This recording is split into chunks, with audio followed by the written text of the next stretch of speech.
Assalamualaikum warahmatullahi wabarakatuh dan selamat sejahtera. Hai, apa khabar anak-anak hari ini? Hari ini, cikgu akan mengajar sejarah tahun 4 unit 5 zaman air batu. Sebelum cikgu menerangkan tentang tajuk kita hari ini, cikgu akan menerangkan sinopsis unit 5 yang kita akan pelajari. Dalam unit 5 iaitu zaman air batu, kita akan mempelajari tentang berlakunya peningkatan suhu bumi yang telah mengakibatkan berlakunya kecairan air batu.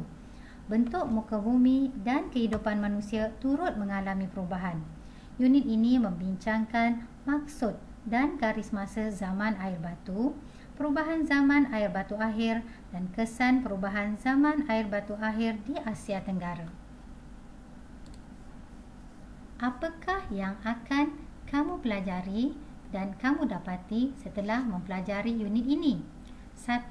Kamu dapat menyatakan maksud zaman air batu. Kedua, kamu dapat menyenaraikan garis masa zaman air batu akhir. Ketiga, dapat menerangkan perubahan zaman air batu akhir. Dan akhir sekali, kamu dapat menghuraikan kesan perubahan zaman air batu akhir di Asia Tenggara. Mari kita kenali apa itu zaman air batu. Zaman air batu ialah zaman bumi dilitupi oleh air batu yang tebal disebabkan oleh penurunan suhu yang ketara. Zaman ini berlaku dalam tempoh yang lama.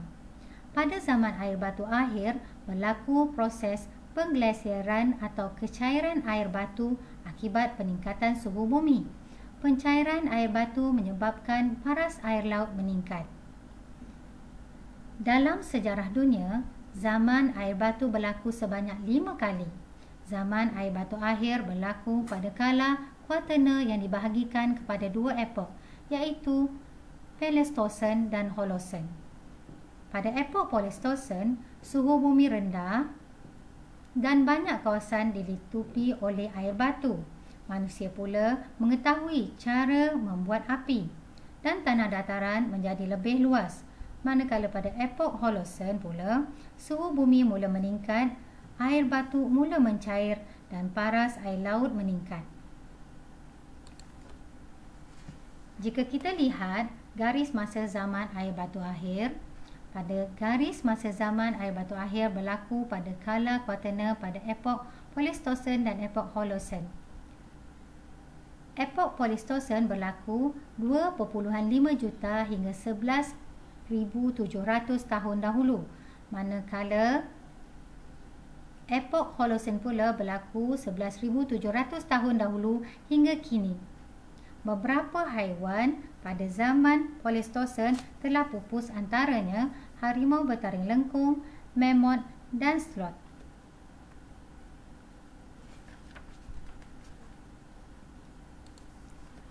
Perubahan zaman air batu akhir.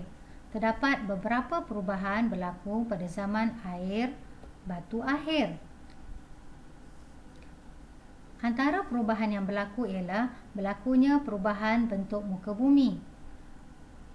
Ini kerana berlakunya perubahan bentuk muka bumi pada suhu bumi yang meningkat, ais mula mencair dan air melimpah ke kawasan rendah sehingga membentuk tasik dan laut. Iklim juga berubah.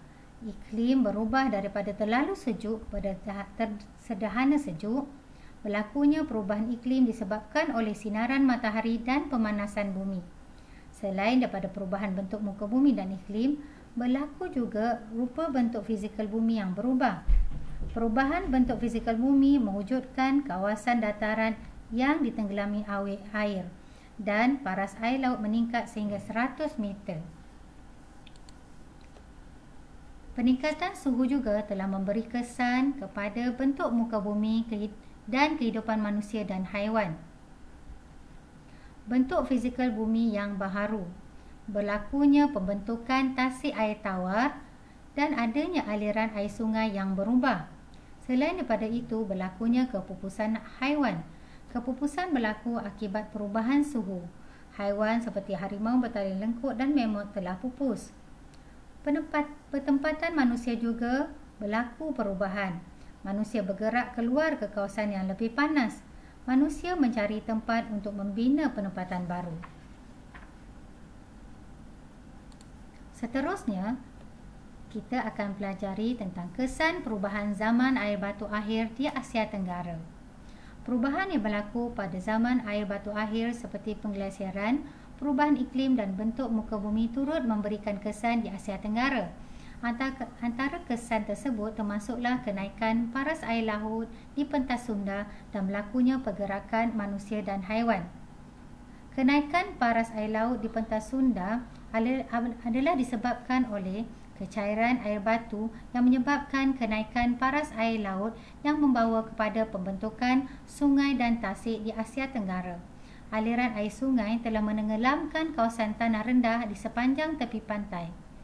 Kecairan air batu juga memberi kesan kepada kewujudan penempatan baharu di Asia Tenggara. Selain daripada itu, ia juga memberi kesan terhadap berlakunya pergerakan manusia dan haiwan. Manusia telah bergerak ke kawasan yang lebih tinggi dan hidup secara berpindah randah dan akhirnya menetap. Kawasan Asia Tenggara juga menjadi tempat tinggal haiwan. Jika kamu lihat peta yang hijau ini, kelihatan Sabah Sarawak, Semenanjung Malaysia, Aceh Indonesia dan Thailand bersambung pada dataran pentas Sunda.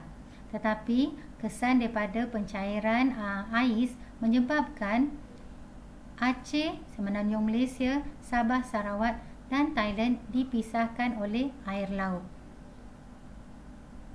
Cikgu rasa setakat ini sahaja pelajaran sejarah kita hari ini.